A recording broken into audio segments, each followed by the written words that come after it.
Let me take you through time as I lead up to building a drum room in my house, all to start recording myself playing drums and making YouTube videos as I relearn how to play.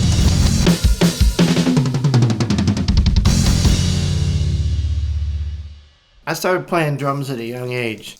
I joined concert band, marching band, local bands, but in 2010, I decided to take a break. In 2018, I moved into a new place and started playing drums again on an acoustic kit. Naturally, the neighbors weren't thrilled. I started posting a few clips to Instagram, just phone audio. Friends and family seemed into it, so I thought, hey, why not take it seriously?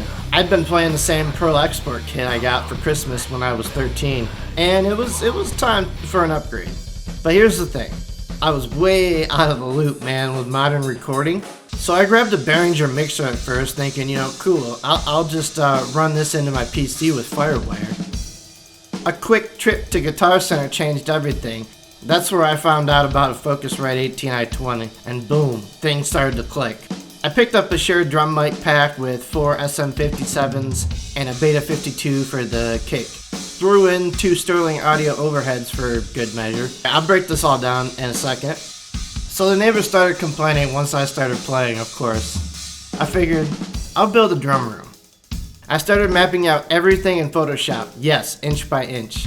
I documented the whole thing from framing to ceiling, and all the little weird choices along the way. Let's walk through the build while I show you exactly how it came together. The house sits on a raised foundation, so I couldn't go too heavy with it. That meant lightweight materials, but still enough to kill the sound.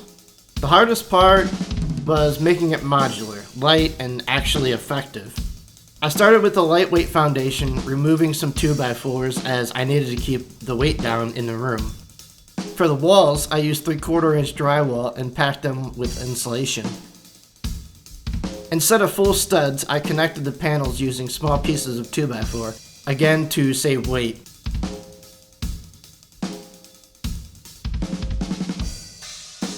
Then sealed it all with liquid nails for extra isolation. Once the walls were up, I anchored them to the floor.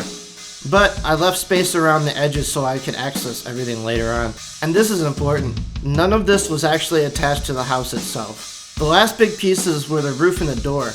I built the door using leftover drywall, made sure it fit snug into the frame to trap sound.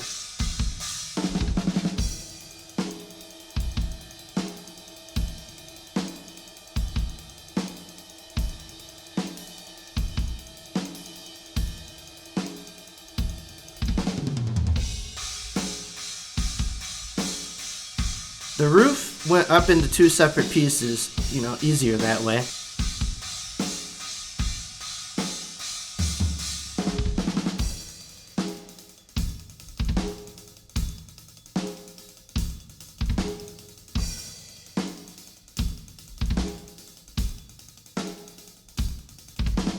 I sealed the joints, then covered the whole thing with more drywall and sealant. Is this the pro way to do it, man? Probably not, but it worked. Inside, I sealed everything with joint compound and caulk, then sanded it smooth. I even wrapped drywall trim around the door frame to help with the sound leak.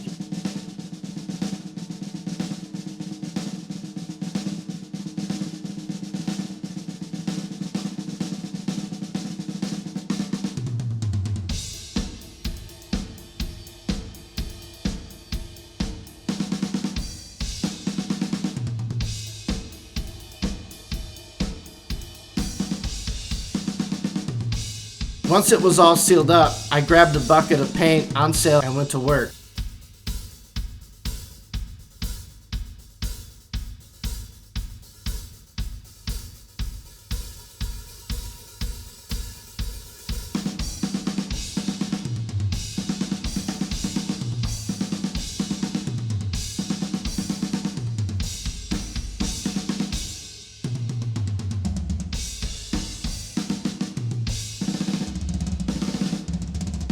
Here's a quick demo of how it sounded with the door closed.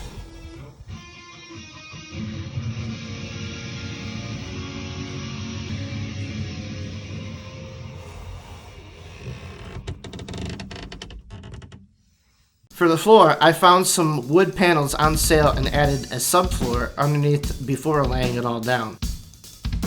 With the structure done, I moved into the kit and ran initial cables. All the power came from the extension cords outside of the room.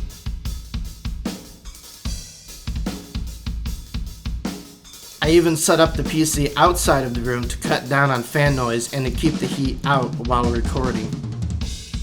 And just like that, man, the room was ready.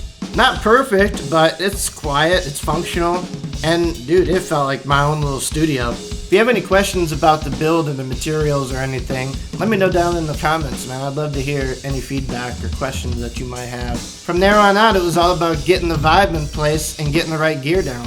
I upgraded over time, adding bass cubes for sound, adding a new PDP kit instead of a Pro Export, then landing on a Pro Session Studio Select. There's all different types of mics that were right for the job, such as a Beta 52A on the kick, Warm Audio WA87 for the room, SM57 on the snare, Beta 98 AMP on the toms, SE Electronics Vintage SE8s on the overheads. There was also the addition of interface stands and another 18i20 interface to bridge them together using an ADAT cable for 16 XLR inputs. Then of course adding a monitor to the drum rack so I could see it easier and have it out of view.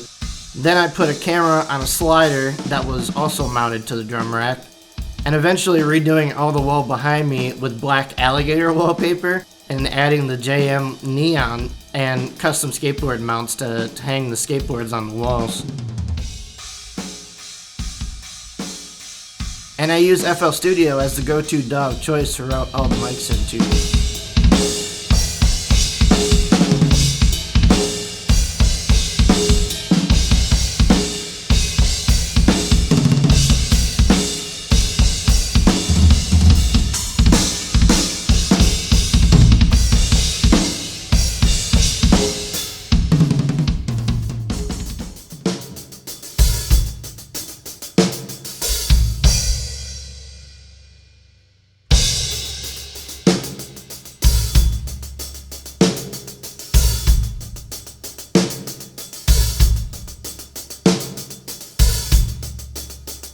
And surprise, this is my old studio.